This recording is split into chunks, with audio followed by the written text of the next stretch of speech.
Well, it turns out that the mayor of Austin, Texas, whilst he was scolding and upbraiding his subjects to stay at home and not visit family members, not gather in large numbers during Thanksgiving because this deadly global pandemic is real, and this is not the time to relax. That's actually what he said. This is not the time to relax.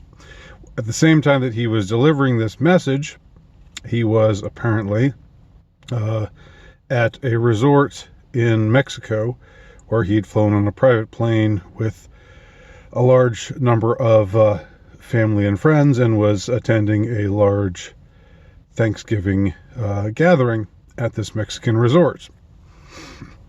Now, this is only the latest in a long series of self-righteous politicians and spokesmen for the so-called pandemic and upholders of the way that we are meant to see the world right now, and the pushers of the new normal, that they don't practice what they preach. They tell us to do one thing while they go off and do another thing. I remember way back a few months ago when and I think I even did a video about this, the mayor of Chicago said, don't go to get your hair cut by somebody else because that's dangerous. And then she immediately, promptly went and did the same thing, got her hair did. And when called on it, said something like, well, I'm the mayor, so I have to look presentable. It's part of my job to look presentable. So I have permission to do this. But you, little men and women, you, my subjects and slaves, you cannot do this, but I can. Now, in contrast to that, apparently the Austin mayor was contrite, but he was only contrite because he got caught, I believe, for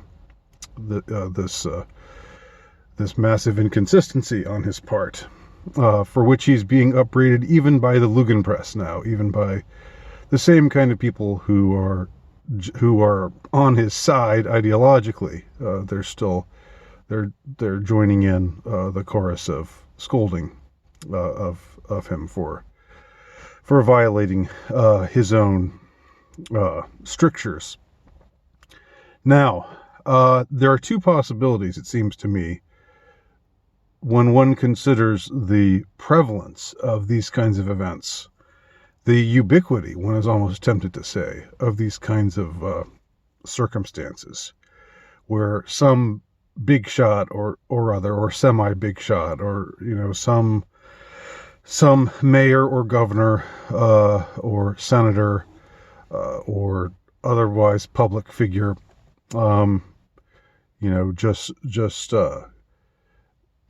gets all in our faces, telling us that we are bad people, that we're not wearing our masks properly, that we're not social distancing properly, that we're spending too much time with family, and this is what's making this deadly global pandemic TM rather trademark deadly global pandemic TM proceed apace.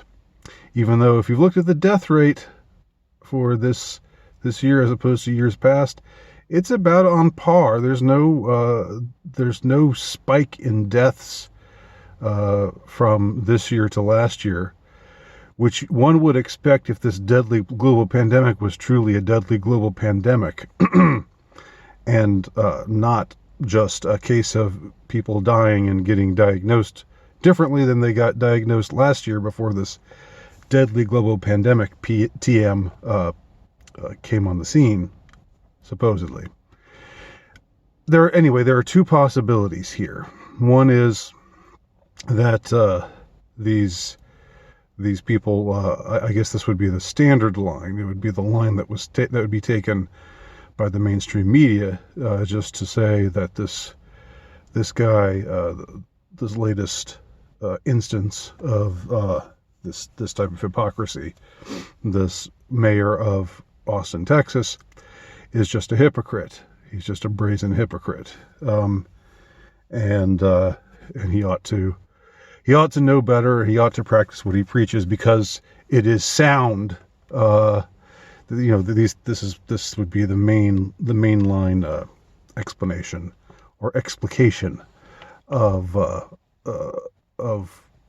the reason to criticize these people for doing these kinds of things, because it is sound science that says we all have to live our lives differently and embrace the new normal, and shut down the economy if necessary, and all stay distant from each other, and all those other kinds of behaviors that they push on us now. The second possibility is this. The second possibility is that people like this mayor of Austin and the mayor of Chicago and all the rest of them who have not practiced what they've preached, that they are all quite aware that it's all bullshit, and that they can do what they want, and it's not going to matter, because the tripe that they're feeding us is bullshit. It's not true. It's not based on sound science. It's pure contrived fear-mongering to further certain social, cultural, and political ends. And so the reason that they're acting in violation of these things with, such absolute lack of shame, well, they have no shame. I think the political class largely has no shame. And that's part of what makes them what they are. But I think also, if they really thought there was a problem, if they really thought that there was a danger, they would be the first to lead by example, because they would not want to die of this deadly global pandemic, TM. And they wouldn't want their children to be exposed to this deadly global pandemic, TM. They would lead by example, if for no other reason than for selfish reasons. Just the same way that they these kind of people preach against people who want to stop mass immigration and call them all racists and so forth, but then make sure their own children are shielded from the effects of mass immigration, and make sure that they are shielded from the effects of mass immigration by living in gated communities and sending their kids to mostly all white schools or very affluent schools where there's no exposure to all of the social ills that are brought about by mass immigration. There we can see that them not practicing what they preach is because they know that what they're preaching, again, is bullshit. But in this case, it's that they are ignoring the harm that they are causing. And whereas when the rubber hits the road and they have to take steps to safeguard their own safety and the safety of their own family members, they do so. Here, it's just the opposite. In this case, in this deadly global pandemic, TM, it's just the opposite. They lecture and hector us about how we ought to be behaving, but that we ought to be behaving in a way that is fearful. Whereas with immigration, they say, "Hey, don't put up walls, build bridges."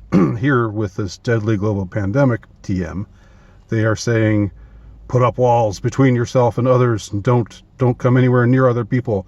And then they, at the same time, feel absolutely free to wander all over the world, and do whatever they feel like, with whomever they feel like, with no boundaries.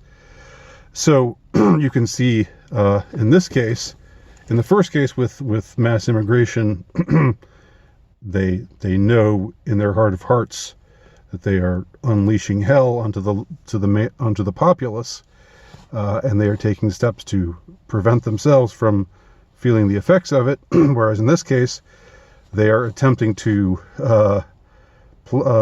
convince the populace that hell is being unleashed upon them because of this so-called pandemic, whereas they are behaving as if there is no such pandemic going on at all.